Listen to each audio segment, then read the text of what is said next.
தாராபுரம் சட்டமன்ற தொகுதி மாண்புமிகு உறுப்பினர் திருமதி பொ. சத்யபாமா, மதுராந்தகம் சட்டமன்ற தொகுதி மாண்புமிகு உறுப்பினர் திருமதி கே. மரகதம் குமரவேல், பெருந்துறை சட்டமன்ற தொகுதி மாண்புமிகு உறுப்பினர் திரு எஸ். ஜெயக்குமார் ஆகிய 3 உறுப்பினர்களும் 25/5/2026 முதல் தாங்கள் சட்டமன்ற பேரவை உறுப்பினர் பதவியில் இருந்து விலகிக் கொள்வதாக தெரிவித்து முறைப்படி கடிதம் அளித்துள்ளனர். பேரவை விதிகளின்படி இக்கடிதங்கள் முறையாக உள்ளதால் பதவி விலகல் ஏற்றுக்கொள்ளப்பட்டுள்ளது என்பதை தெரிவித்துக் கொள்கிறேன். ஆமா ஆமா இருக்கு. அதை நாங்கள் முறைப்படி அவங்களுக்கு தகவல் தெரிவித்து விடுவோம். முறைப்படி மற்ற அறிவிப்பில் அவர்கள் வெளியிடுவார்கள். பேரவை விதி எதன் அடிப்படையில் அவங்களுடைய கடிதம் ஏற்றுக்கொள்ளப்பட்டு ராஜினாமா ஏற்றுக்கொள்ளப்பட்டிருக்கிறது. அதாவது கடிதம் அளிக்கின்ற உறுப்பினர் தங்களுடைய கடிதத்தை சொந்த கையெழுத்தின் மூலமாக, டைப்டு லெட்டர் கிடையாது, தங்கள் கையெழுத்தினால் எழுதி தாங்கள் கையொப்பமிட்டு நேரில் அளிக்கலாம் என்பது ஒரு விதி. இரண்டாவது, வேறு யாரும் நம்பகமான வேறு யாரும் மூலமாக அனுப்பியிருந்தால் அவர்களை பற்றி நான் விசாரித்து அது ஏற்புடையதாக இருந்தால் அதை ஏற்றுக்கொள்ளலாம். ஆனால் இங்கே 3 பேரும் தனித்தனியாக அவர்களே வந்தார்கள். கைப்பட தங்கள் கடிதத்தை அவர்களே எழுதி என்னிடம் அளித்தார்கள். எனவே அதை நான் உடனடியாக ஏற்றுக்கொண்டிருக்கிறேன்.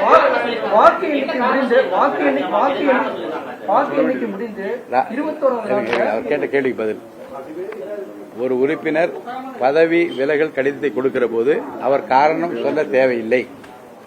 இன்று முதல் இப்பொறுப்பிலிருந்து விலகிக் கொள்கிறேன் என்கின்ற அந்த வாசகங்கள் இருந்தால் போது விதிகள் உட்பட அதை ஏற்றுக்கொண்டிருக்கிறேன்.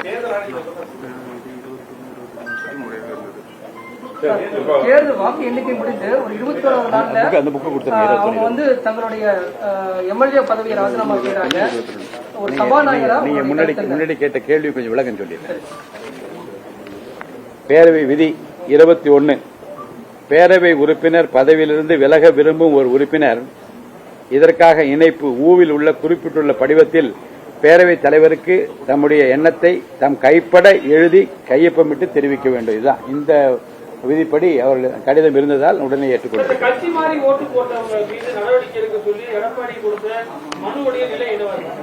எல்லா மனுக்களும் என்னுடைய பரிசீலனையில் உள்ளது.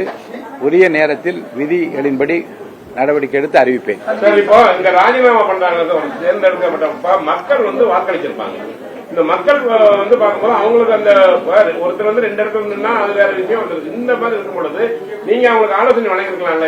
ஏன் இந்த காரணம் கொஞ்சம் மக்களுக்கு என்ன இது பண்ணீங்க, ஏன் வழங்க முடியல? பேரவை தலைவர் என்ற முறையில் அப்படிப்பட்ட ஆலோசனை வழங்குவது என்னுடைய வேலை அல்ல.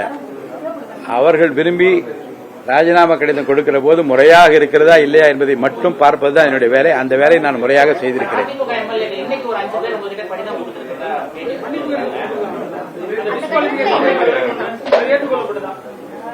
அவர்கள் கடிதம் கொடுத்திருக்கிறார்கள். அது மன்னிப்பு கடிதம், அந்த விவரம் பற்றியெல்லாம் நான் இன்னும் முழுமையாக ஆராயவில்லை. கடிதம் கொடுத்திருக்கிறார்கள், இதை ஆராய வேண்டும் என்று சொல்லியிருக்கிறார்கள்.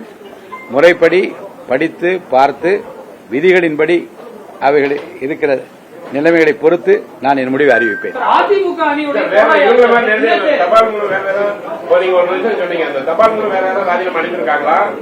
தபால் மூலமாக யாரும் இதுவரை எங்கள் கைக்கு கிடைக்கவில்லை. அப்படி அனுப்பினால் அது ஏற்றுக்கொள்ளப்பட மாட்டாது. நேரிலே கைப்பட எழுதி கொடுத்திருந்தால் தான் ஏற்றுக்கொள்வோம். சட்டப்பேரவை தான் அறிவிக்கிறேன்னு சொல்லியிருக்கீங்க. ஆளுநர் உரையோடு தமிழக சட்டப்பேரவை எப்ப தொடங்கும்? அதற்கு முன்னாடி அறிவிக்கக்கூடிய வாய்ப்பு இருக்கா? சட்டப்பேரவையில் அறிவிக்கலாம், வெளியில அறிவிக்கலாம். முறைப்படி சட்டப்பேரவையில் அறிவிக்கலாம் என்று விருப்பத்தை தெரிவித்தேன். வெளியிலும் கூட அறிவிப்பதற்கு விதிகளில் இடம் உண்டு. அப்படியும் நான் செய்யலாம்.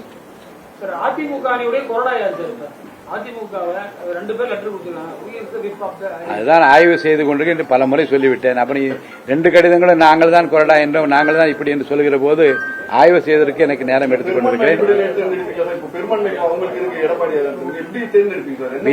விதிகளின்படி நான் நடப்பேன். இதுக்கென்று கால கெடு எதுவும் கிடையாது. இப்போதுதான் சொல்ல வேண்டும் என்று யாரும் என்னை நிர்பந்திக்கவும் முடியாது. நான் சட்டத்திற்கு உட்பட்டு விதிகளுக்கு உட்பட்டு உரிய நேரத்தில் நிச்சயமாக ஆய்வு செய்து முடிவெடுப்பேன். சில சட்டமன்ற உறுப்பினர்கள் மீண்டும் தங்களுடைய பதவியை ராஜினாமா செய்வதற்கான வாய்ப்பு இருக்குது, தற்போதைய அரசியல் சூழ்நிலை அப்படிங்கிறாங்க.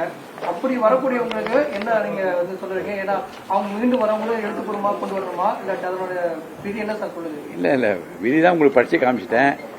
இந்த விதியின்படி இப்படி கொண்டு வாங்கன்னு சொல்ற வேலை என்னுடைய வேலை, அது என்னுடைய வேலை அல்ல. ராஜினாமா பண்றதுக்கான வாய்ப்பு இருக்குங்கிறாங்க.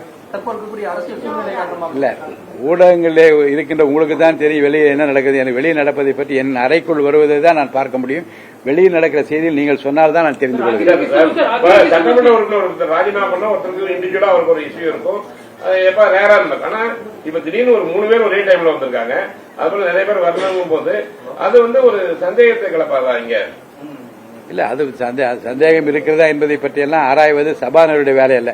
முறையா கடிதம் தரப்பட்டிருக்கிறதா, விதிகளின்படி தரப்பட்டிருக்கிறதா, அதை ஏற்றுக்கொள்ளலாம் வேண்டாமா என்பதை பற்றி தான் நான் முடிவெடுக்க முடியும். அக்ரி கிருஷ்ணமூர்த்தி வெளியே என்ன பேட்டி கொடுத்திருக்காருன்னா, குதிரை பேரத்துக்கு நடந்திருக்கு அப்படின்னு சொல்லி ஹார்ஸ் ட்ரேடிங் ஒரு வார்த்தை யூஸ் பண்றாரு.